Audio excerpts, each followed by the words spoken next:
할렐루야, 반갑습니다. 오늘도 TBC 성경 공부에 참여하시는 모든 분들을 진심으로 축복합니다. 오늘은 58강입니다. 제목은 눈물로 쓴 편지, 고린도후서 말씀을 묵상하기에 앞서서 먼저 서론 부분을 같이 읽어보겠습니다. 읽겠습니다.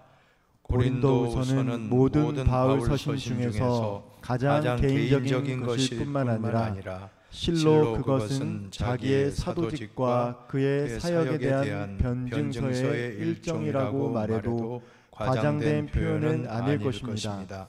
바울 자신에 대한 부당한 혐의, 비판, 교묘하게 환심을 사는 사람이라는 등의 소문과는 달리 본서에서는 바울의 내적인 인품과 삶을 보여주고 있습니다. 그의 인간적인 연약함과 영적 강함, 그의 깊고 부드러운 애정, 상한 감정, 단호함, 풍자, 책망, 열렬한 자기 변호, 겸손, 자기 존중, 약하고 고난받는 자들의 복지를 위한 열심, 그리스도 교회의 발전과 교인들의 영적 성장을 위하는 열심 등 이 모두가 그의 호소 중에 차례로 전개되고 있습니다. 그리고 이 모든 것은 하나님과 사람을 사랑함으로 말미암아 가능하다는 것을 밝히고 있습니다. 생각을 여는 질문은 지난 시간에 우리가 쭉 살펴보았기 때문에 생략하도록 하겠습니다. 용어의 해설입니다.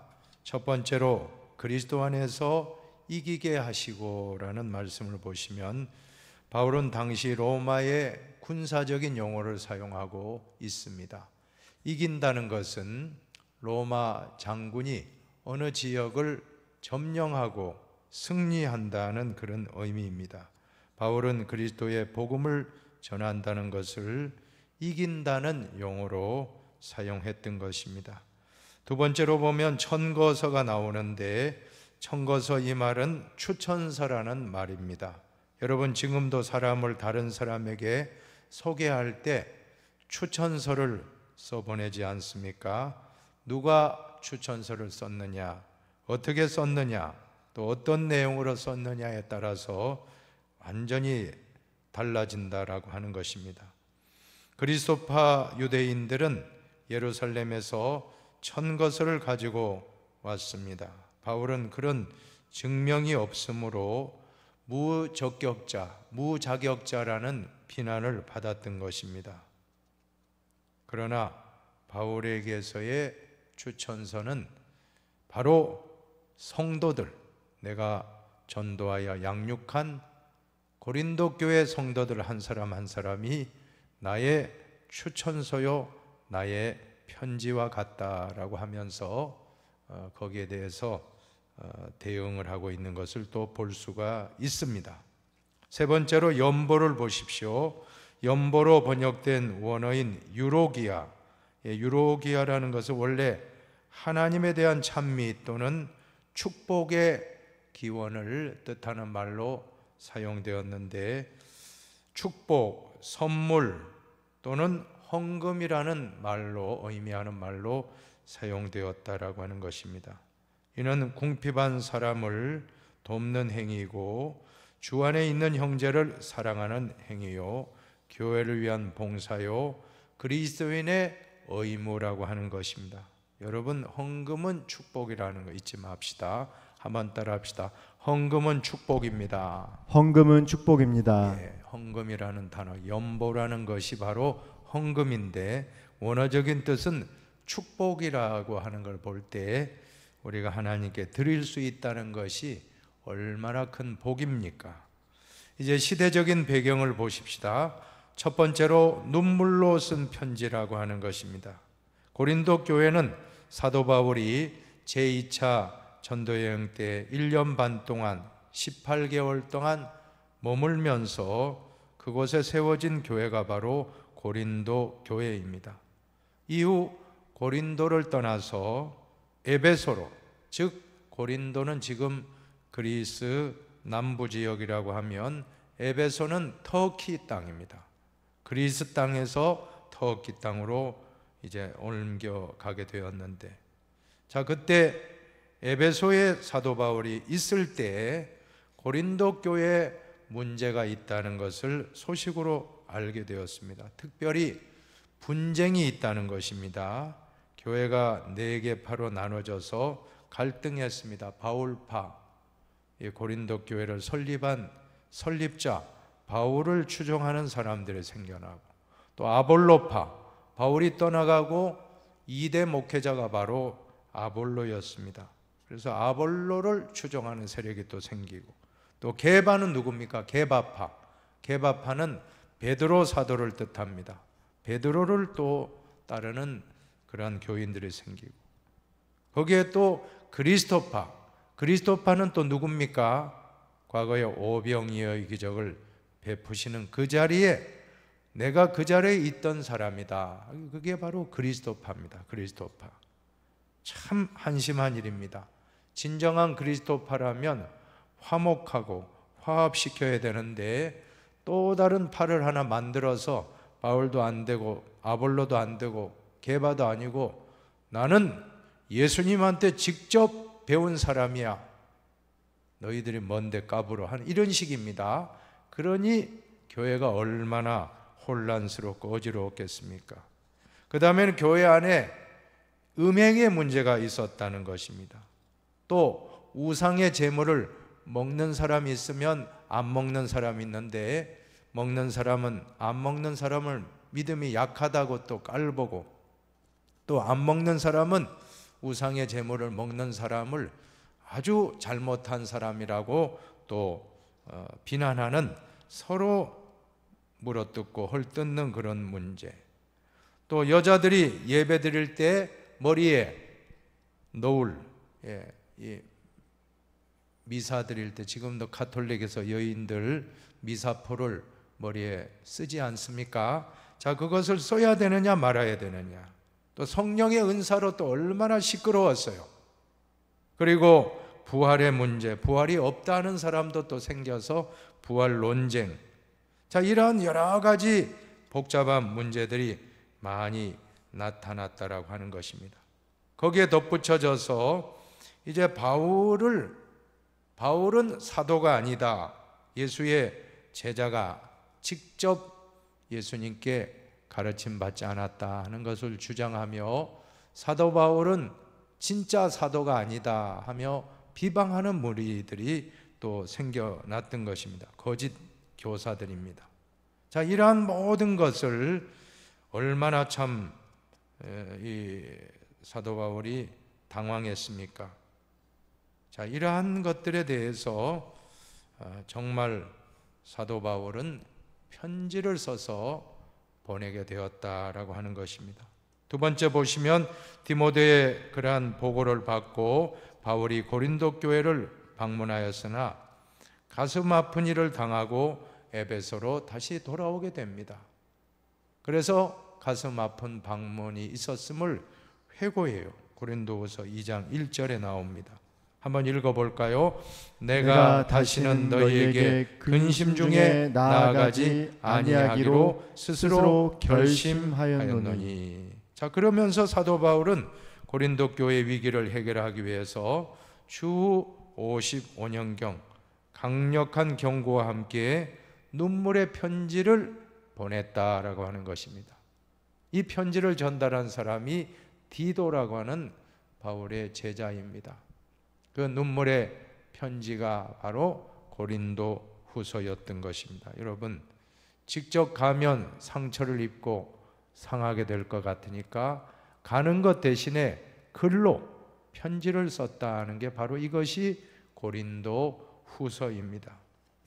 이 고린도 전서의 신학적인 관심의 대상은 무엇이었습니까? 교회와 교회의 일치였습니다. 바울은 고린도 교회 분열과 갈등, 아까 말씀드렸던 4개의 당파가 있었는데, 자, 이러한 모든 것, 분열과 갈등을 극복하는 것은 인간의 지혜로는 안 된다는 겁니다.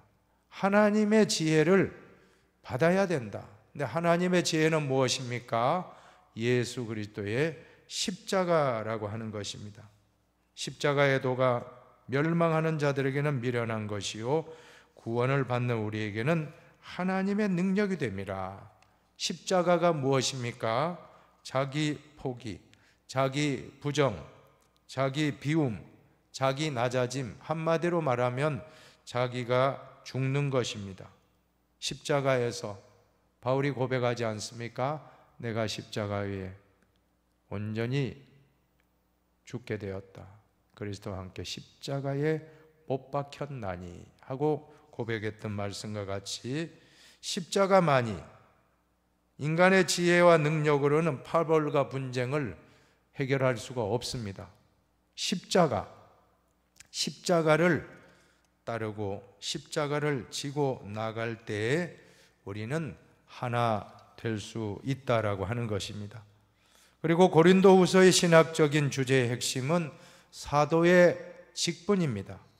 바울이 고린도후서를 보내게 된 배경은 고린도 교회 내에 사도 바울을 대적하는 거짓 교사들이 나타나서 바울의 사도권에 대하여 문제 제기를 했기 때문에, 즉 바울은 정식 사도가 아니고 가짜다, 예수님께 직접 배운 베드로보다는 못한 사람이다, 야고보, 요한이 아니다, 저 사람은 말하자면 흔히들 야매다, 바로 배운 게 아니다, 뭐 이런 식으로 하는 거예요.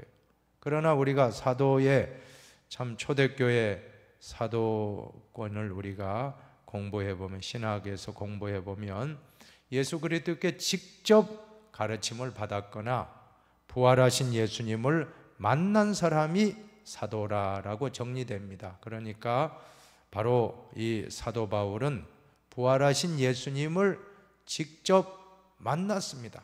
다메섹 도상에서 직접 만났기 때문에 바울의 사도성을 우리는 의심할 이유가 없다라고 하는 것입니다.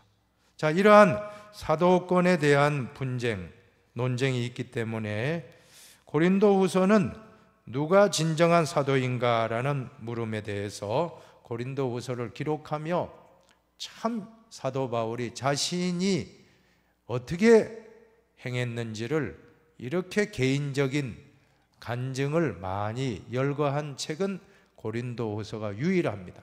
자신이 어떤 사람이라 하는 것을 참 소개하고 있다라고 하는 것입니다. 자, 그런 관점에서 고린도후서를 공부하면 유익하리라고 믿습니다. 이제 말씀의 해석으로 첫 번째 단락은 인사와 감사입니다. 편지에는 항상 인사말이 있지 않습니까? 그리고 감사의 내용이 꼭 들어갑니다. 특별히 사도 바울이 감사하는 내용이 무엇이었습니까? 아시아에서 말할 수 없는 환난을 겪었으나 하나님께서 위로해 주셨다는 것입니다. 얼마만큼 사도 바울이 어려움을 겪었습니까? 고린도후서 1장 9절에 보면 사형 선고를 받았다. 나는 이제 죽었다. 여러분, 암 선고를 받으면 사형 선고 받는다고 하잖아요. 말기암이십니다, 사기입니다 하면 사형 선고를 받는 느낌이 있다라고 하는데, 자, 그러한 사형 선고와 같은 순간을 사도 바울은 수도 없이 겪었다라고 하는 것입니다. 자, 그럼에도 불구하고 하나님은 위로해 주셨다라고 말씀합니다. 한번 우리 1장 3절 4절 같이 한번 읽어 보시겠습니다. 찬송하리로다. 그는 우리 주 예수 그리스도의 하나님이시요 자비의 아버지시요 모든 위로의 하나님이시며 우리의 모든 환난 중에서 우리를 위로하사 우리로 하여금 하나님께 받은 위로로서 모든 환난 중에 있는 자들을 능히 이루하게 하시는 이시로다. 예, 여기서 위로라는 말은 참 헬라어 원어로 보면 파라클레토스라는 것은 옆에서 도와준다 하는 뜻입니다. 영어로는 헬퍼로 번역이 되는데 내 편이 되어주셔서 도와주신다라고 하는 그런 뜻이 바로 위로, 그저 단순히 인간적인 위로가 아니고 하나님이 내 편이 되어서 나를 도와주신다 하는 뜻이 바로 파라클레토스, 여기에 나오는 위로의 뜻인 것입니다. 환난을 통해서 자기를 의지하지 아니하고 하나님만 의지하게 하신다라고 하는 것입니다. 여러분, 우리가 환난을 당하면, 큰 어려움을 만나면 오직 하나님만 바라보게 됩니다. 그것이 얼마나 참 우리에게 유익합니까? 그래서 고난이, 환난이 우리에게는 축복이라고 하는 것입니다. 두 번째로, 고난은 상처 입은 치유자로서의 그런 자격증이라고 할 수가 있습니다. 내가 누군가를 어떻게 위로할 수 있습니까? 상처 입은 치유자라는 말은 헨리 나우엔이란 영성신학자가 처음 사용한 말입니다. 영어로 더 운디드, 상처 입은, 힐러, 상처 입은 치유자라는 그런 참 유명한 말인데, 이 뜻이 무엇입니까? 누가 암 환자에게 가장 큰 위로자가 되겠습니까?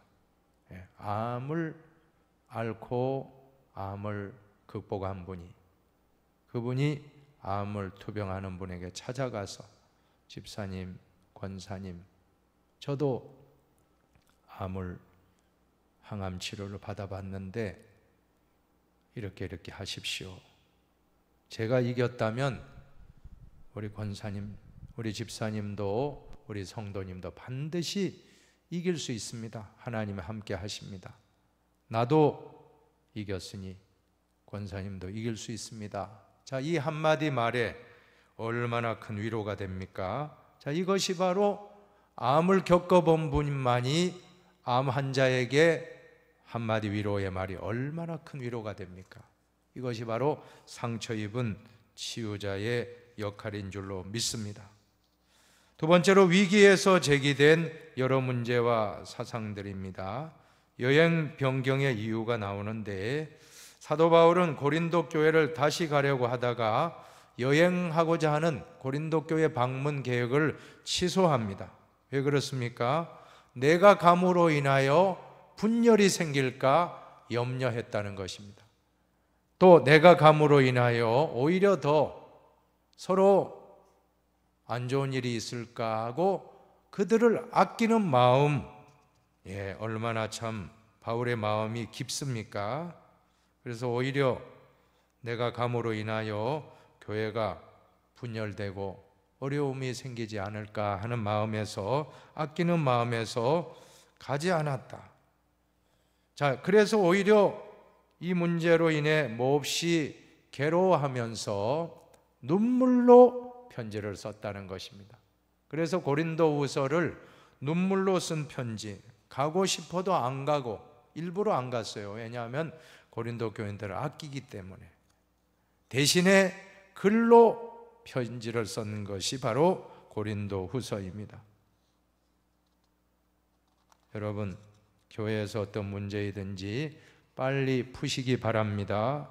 섭섭증, 자, 이러한 감정이 참 계속될 때 교회가 분열되고 파괴될 수 있습니다. 사탄은 이것을 잘 이용합니다. 그래서 뭐라고 합니까? 분을 내어도 죄를 짓지 말고 해가 지도록 분을 품지 말며 마귀에게 틈을 주지 말게 하라. 마귀가 틈탑니다. 빨리 풉시다. 여러분이 혹시 교우 간에 어떤 상한 문제가 있다면 빨리 풀고 빨리 해소하셔야 돼요. 그렇지 않으면 마귀가 틈탑니다. 사탄이 역사합니다. 우리는 이러한 것들을 잘 기억해야 될 줄로 압니다. 두 번째로, 그리스도의 향기가 나옵니다. 그리스도를 아는 냄새 14절, 그리스도의 향기 15절, 생명의 향기 16절 계속해서 나옵니다. 여러분, 그 사람이 어떤 사람인가, 그 사람을 알기 원한다면 그 사람의 향기를 맡아보면 알 수 있습니다. 이것은 몸에서 나는 향기가 아닙니다. 여러분의 신앙과 그 사람의 신앙과 인격이 향기가 나야 되는데, 사랑의 향기가 나오고 그리스도의 헌신의 향기가 나오고 그리스도의 기도의 향기가 나와야 된다라고 하는 것입니다.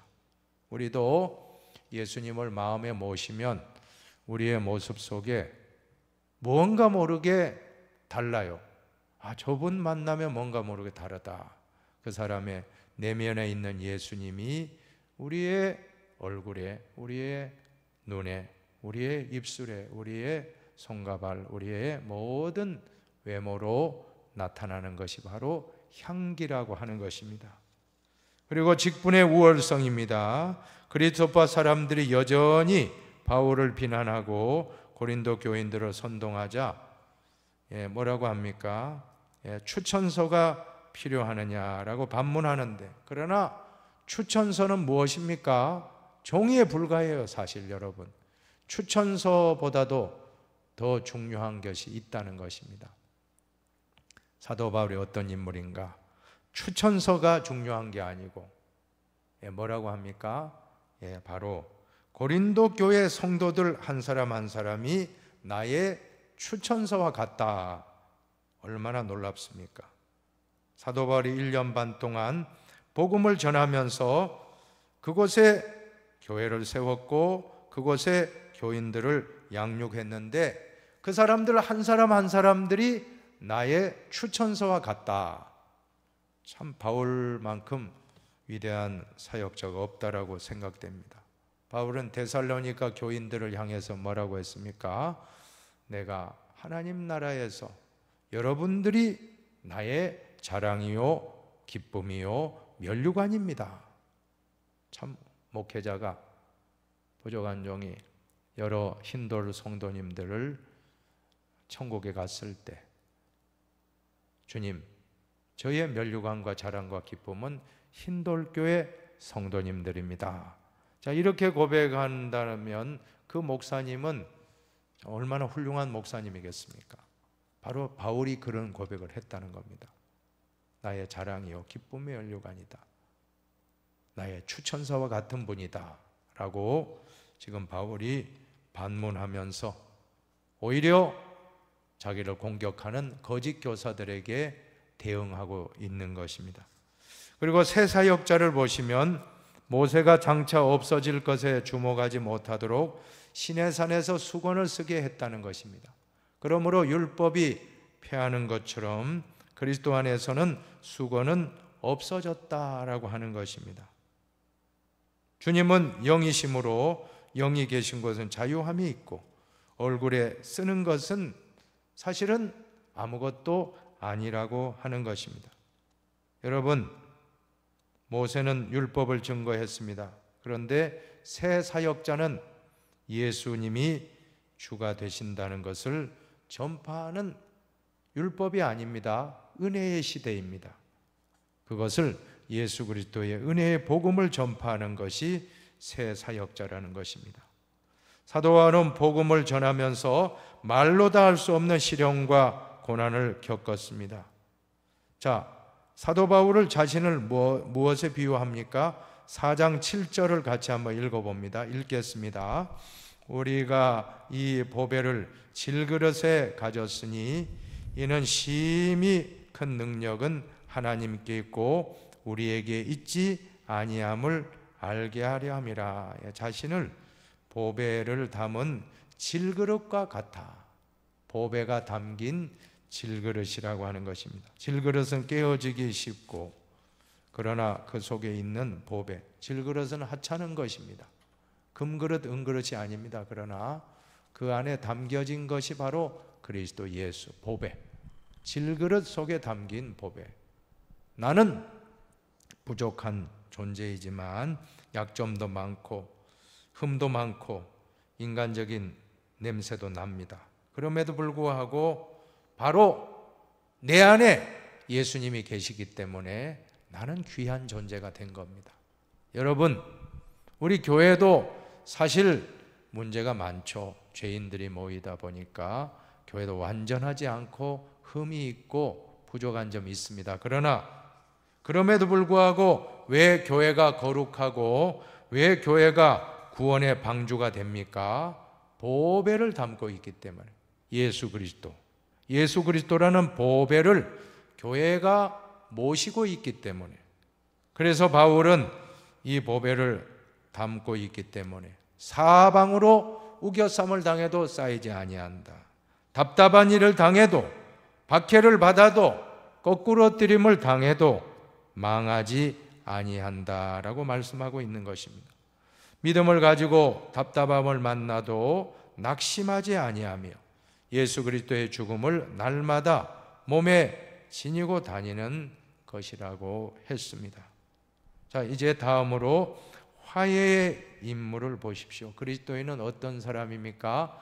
그리스도의 사신, 그리스도의 대사라고 할 때 우리는 고린도후서 5장 17절 여러분 기억납니까? 암송할 분은 한번 암송해 보십시오. 같이 암송합니다.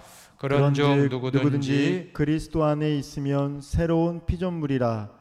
이전 것은 지나갔으니 보라 새 것이 되었도다. 예, 우리가 예수 안에 있으면 새로운 피조물, 예수님 믿는 순간 우리는 새로운 피조물로 됐다라고 하는데, 그러면 새로운 피조물에게 맡겨주신 직분이 있다는 겁니다. 목사, 장로, 권사, 안수집사, 집사 이런 직분이 아니고 우리에게 맡겨준 직분이 무엇입니까? 고린도후서 5장 18절 바로 이어서 5장 17절과 18절을 연결해서 보면 더 좋습니다. 한번 읽어볼까요? 모든 것이 하나님께로서 났으며 그가 그리스도로 말미암아 우리를 자기와 화목하게 하시고 또 우리에게 화목하게 하는 직분을 주셨으니. 예, 무슨 직분입니까? 목사입니까? 장로입니까? 권사입니까?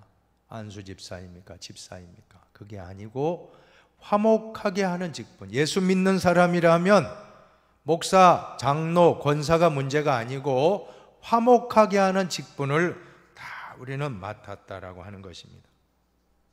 대사라고 할 때 헬라어로 프레스뷰테스라는 것은 옛날 로마가 세계를 통치할 때 땅이 너무 커요. 그래서 황제가 다 통치 못하므로 대리자를 보내어 통치하도록 하였는데 황제가 보낸 전권 대사라는 뜻입니다. 이 전권 대사는 황제가 직접 임명하고 그 지역을 통치할 수 있는 막강한 권한을 준다는 것입니다. 첫 번째로 이 대사는 황제와 지역 백성 간의 중간 역할을 하였습니다.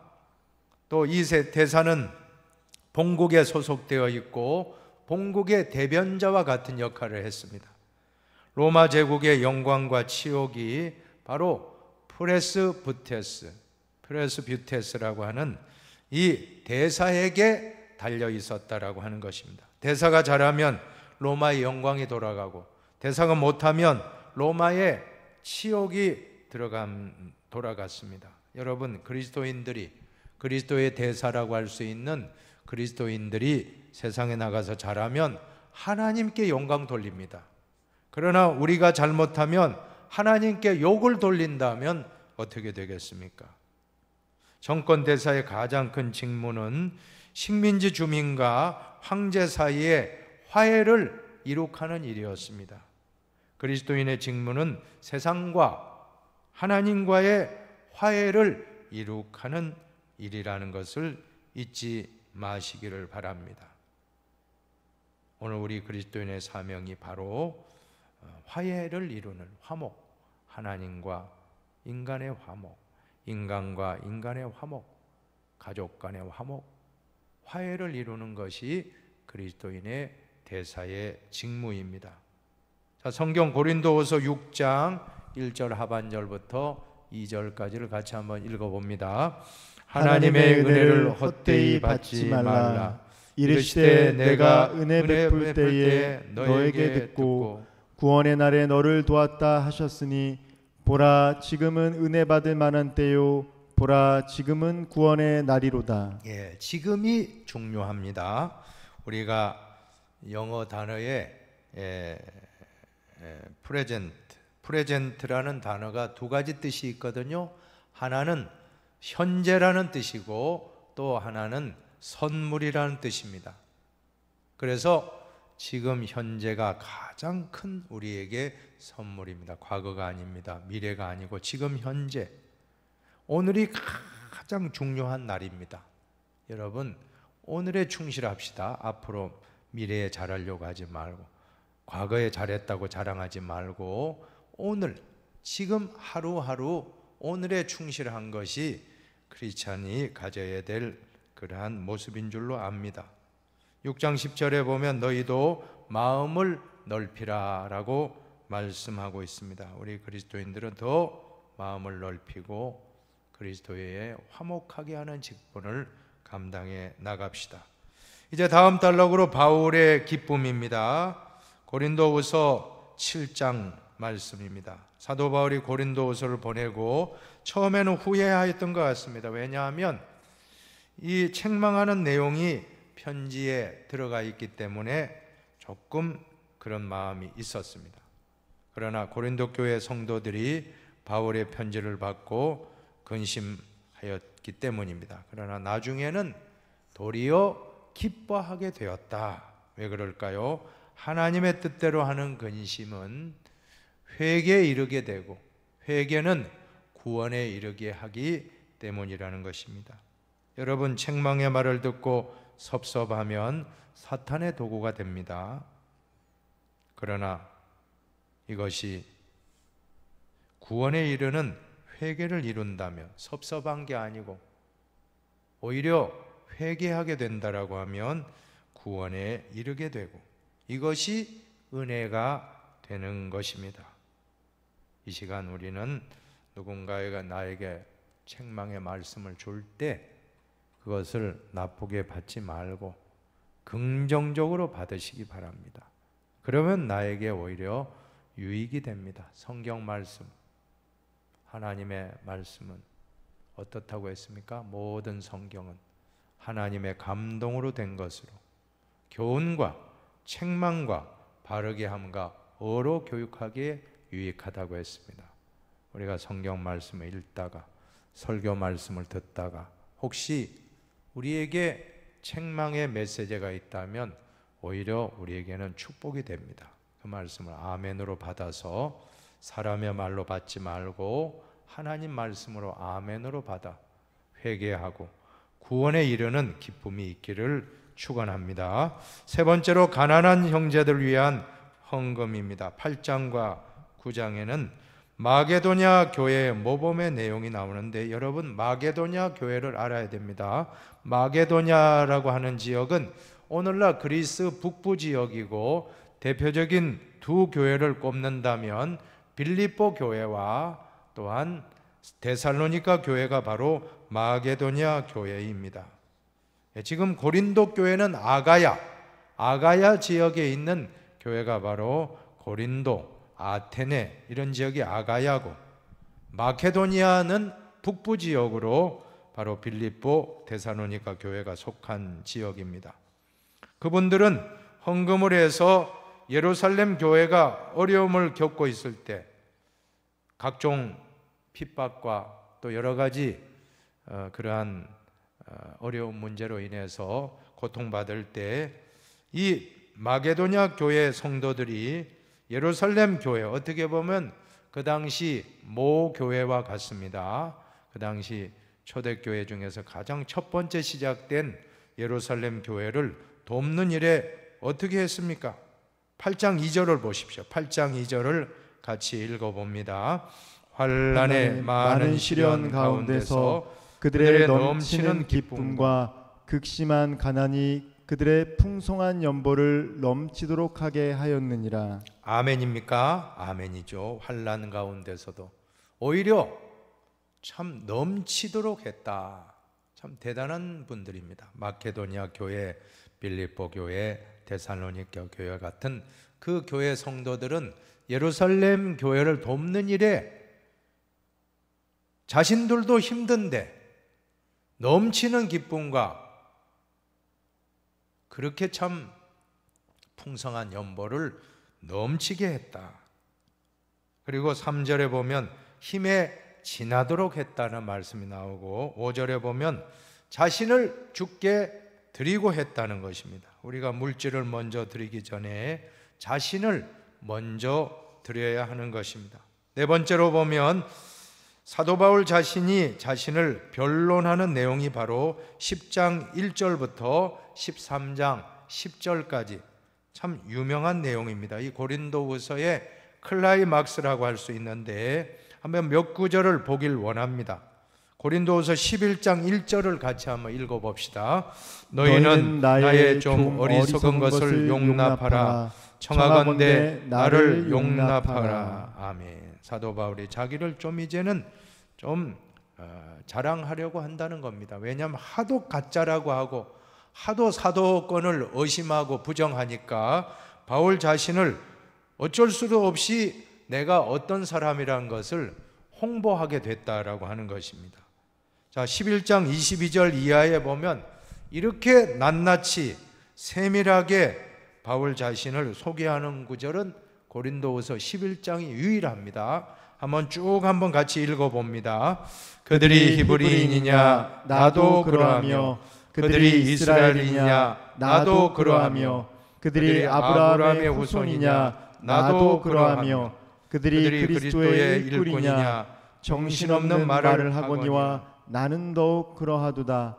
내가 수고를 넘치도록 하고 옥에 갇히기도 더 많이 하고 매도 수없이 맞고 여러 번 죽을 뻔하였으니 유대인들에게 40에서 하나 감한매를 5번 맞았으며 3번 태장으로 맞고 1번 돌로 맞고 3번 파선하고 일주야를 깊은 바다에서 지냈으며 여러 번 여행하면서 강의 위험과 강도의 위험과 동족의 위험과 이방인의 위험과 신의 위험과 광야의 위험과 바다의 위험과 거짓 형제 중에 위험을 당하고 또 수고하며 애쓰고 여러 번 자지 못하고 줄이며 목마르고 여러 번 굶고 춥고 헐벗었노라.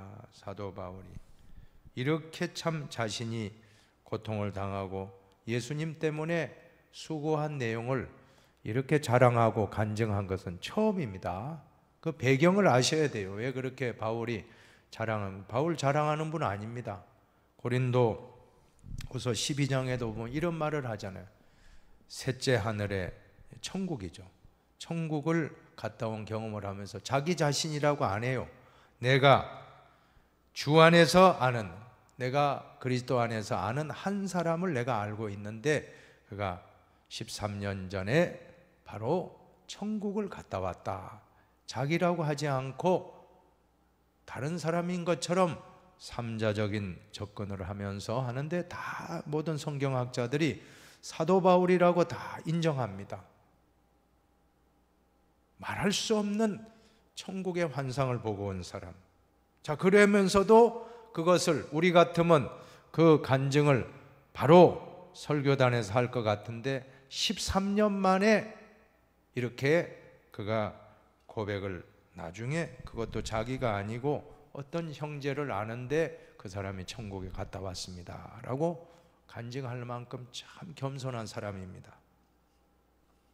자, 이러한 사도 바울이 이렇게 오늘 자신이 참 어리석은 것을 용납하라 하면서 자기 자랑을 좀 하겠다라고 하면 쭉 열거한 내용을 보면 정말로 우리는 바울이 어떤 분인가, 참 위대한 사도이다. 오늘날 목회자들이 사도 바울을 본받아야 할 줄로 믿습니다. 예수님 때문에 고난당하기를 기쁘게 여겼던 바울, 오늘 우리는 어떠한가? 대접받기만 바라고 섬기지 않는 오늘의 목회자의 모습이라면 회개하고 다시금 더 낮아지고 섬기는 주의 종들이 되어야 할 줄로 믿습니다. 이제 결론과 축복 부분입니다. 결론과 축복 부분을 같이 한번 읽어볼까요? 한번 읽습니다. 기뻐하고 온전케 되며 위로를 받으며 마음을 같이하여 평안하며 거룩한 입맞춤으로 서로 문안하라. 삼위일체 하나님의 이름으로 축복 기도를 보낸다. 이것은 축도의 원형이다. 고린도후서 13장 13절을 같이 읽어볼까요? 주 예수 그리스도의 은혜와 하나님의 사랑과 성령의 교통하심이 너희 무리와 함께 있을지어다. 이것이 바로 축도의 원형입니다. 우리가 예배 마칠 때 목사님들이 축도할 때 예수의 은혜와 하나님의 사랑과 성령님의 교통, 자, 이것으로 축도하는 내용이 바로 고린도후서 13장 13절 마지막 부분에 있는 말씀이 바로 영어로 베네딕션은 축도입니다. 예배 때 축도가 중요하죠. 우리가 축도할 때 어떤 분은 축도하는데 그냥 막 뛰쳐나가요. 뭐가 그리 급한지. 그러지 마십시오. 예배 드릴 때 꼭 축도를 받고 경건한 마음으로 예배를 마칠 수 있게 되기를 바랍니다. 축도는 마지막에 하나님 주시는 복입니다. 하나님은 우리 주의 종들에게, 목회자들에게 이 축복권을 주셨어요. 이 축복권을 마지막 시간에 예배 마치고 축도하는데 그냥 축도를 안 받고 허겁지겁 뛰쳐나간다는 것은 참 아쉬운 겁니다. 그래서 어떤 분은 그렇게 비유를 해요. 축도를 안 받고 가는 것은 하루 종일 일하고 임금을 안 받고 돌아가는 그러한 인부와 같다라고 하는 것입니다. 여러분, 이것은 축복입니다. 꼭 축복을 잘 받는 우리 교인들이 다 되시기를 바랍니다. 신학적인 의미를 보겠습니다. 같이 한번 읽어볼까요? 바울이 보여준 교사상을 같이 읽습니다.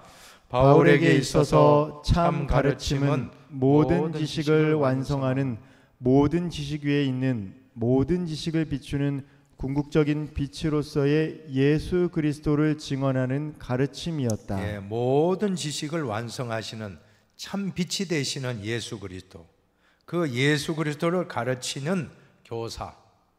바울은 진정한 교사입니다. 내가 그리스도를 본받는 것 같이 너희도 나를 본받는 자가 되라. 참 위대한 교사죠. 위대한 교사. 그리고 두 번째로 바울이 보여준 사도상을 보시면 어디를 가나 사도성의 정통성을 들고 나온 유대계 그리스도인들의 도전이 바울을 괴롭혔지만 동시에 바울은 이 문제에 대하여 단호하고도 과감한 신학적 해석으로 적극적으로 변호하고 변론했습니다. 사도성은 제도로부터 오는 그 어떤 계급이 아니라 하나님께로부터 오는 높은 부르심, high calling, 높은 부르심. 언제나 바울은 하나님으로부터, 하나님과 예수 그리스도부터 부름을 받은 사도된 바울은 자기가 늘 소개할 때마다 서신서마다 하나님으로부터 부르심을 받은 사도로 부르심을 받은 나 바울은 아무에게 편지하노니, 꼭 부르심을 강조합니다.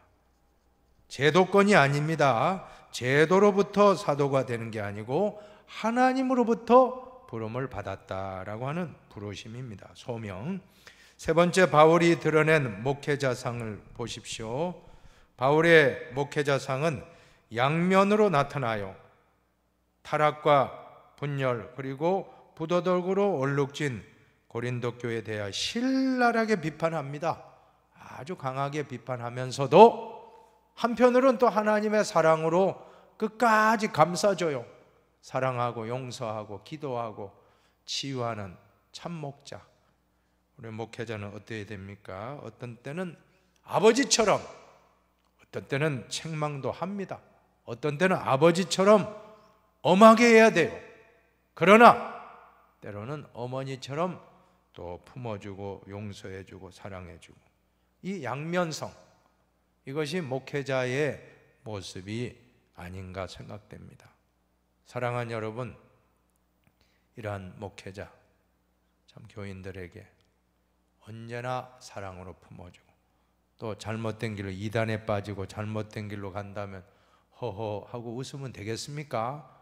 그러면 끝까지 쫓아가서 안 된다고, 이단으로 빠지면 안 된다고 빼어내올 수 있는 그러한 모습, 엄하고 자애롭고 한없이 엄격하지만 또 한없이 사랑스러운 그러한 자세로 아버지처럼 어머니처럼. 바울은 언제나 그럽니다. 바울이 간증하기를 아버지와 같이 내가 너를 여러분들을 돌보았습니다. 또 유모와 같이, 어린아기를 돌보는 유모와 같이, 어머니같이 또 내가 여러분들을 돌보았습니다 하는 간증을 하지 않습니까? 이것이 바로 바울의 목회자상입니다. 이제 마지막으로 성찰과 나눔을 읽고 마칩니다. 같이 한번 읽어봅시다. 한국교회가 당면한 시급한 문제는 교회의 분열이라 할 수 있다. 교회들이 각기 그리스도의 말씀의 의미를 온전히 받아들이지 못했기 때문에 이런 현상을 빚고 있다고 할 수 있다. 그러나 이제 한국교회는 그리스도 안에서 하나가 될 것을 강력하게 촉구하는 바울의 권면에 따라 새롭게 성숙되어야 할 것이다. 즉 이제 교회의 상처를 싸매고 질병을 치유하며 교회 일치 운동에 힘을 모아야 할 때가 되었다고 본다.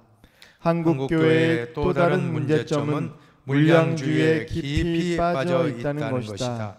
도시교회의 물량주의적인 교회 성장의 일변도는 복음의 본질을 변질시키고 있을 뿐 아니라 교회를 양극화시켰다. 농어촌 교회와의 격차는 바로 한국교회의 허약점이며 질병이기도 하다. 도시교회의 기족화 현상을 지향하고 농어촌 교회를 지원하여 힘을 얻게 하는 일이 시급하다. 고린도 교회를 통해서 분열의 문제, 우리는 언제나 그리스도 안에서 화목한 교회, 일치된 순종, 하나됨의 역사. 인간적으로는 안 됩니다. 예수 그리스도의 눈으로 바라보고 예수 그리스도의 모습으로 서로 낮아지고 피차 복종할 때 화목이 이루어지고, 나보다 남을 낮게 여기고, 나도 중요하지만 옆에 있는 믿음의 형제도 하나님의 자녀다라고 인정할 때 우리는 화목할 수가 있습니다. 그리고 또한 도시교회와 농어촌교회의 그런 양극화 현상도 우리는 서로 협력 관계가 되고 서로 존중하면서 먼저 농어촌교회가 있었기에 도시교회에 있다는 마음으로 국내 선교 또 해외 선교까지 우리 교회는 언제나 받기보다는 주는 자로서 주는 교회가 되고 주는 자가 될 때 우리는 하나님이 계속해서 귀하게 쓰실 줄로 믿습니다. 다음 주 59강, 이제 다음 주가 마지막 종강이 되겠는데 갈라디아서 1장부터 6장까지를 읽어오시기 바라고, 또 그리스도인의 자유입니다. 그리스도인의 자유에 대한 말씀 다음 주에 또 만나 뵙도록 하겠습니다. 여러분 늘 승리하시고 제가 기도하고 마치겠습니다. 하나님 아버지 감사하옵나이다. 오늘 사도 바울의 간증을 통해서 눈물로 쓴 서신 편지 고린도후서를 통하여 오늘 우리들에게 주시는 메시지를 깊이 새기고 우리 모두가 하나님께 기쁨을 안겨드리는 하나님의 자녀로서 참 그리스도인으로서 살아갈 수 있도록 도와주시옵소서. 감사하며 축복하며 길이요 진리요 생명 되시는 예수님의 이름으로 축복 기도하옵나이다. 아멘.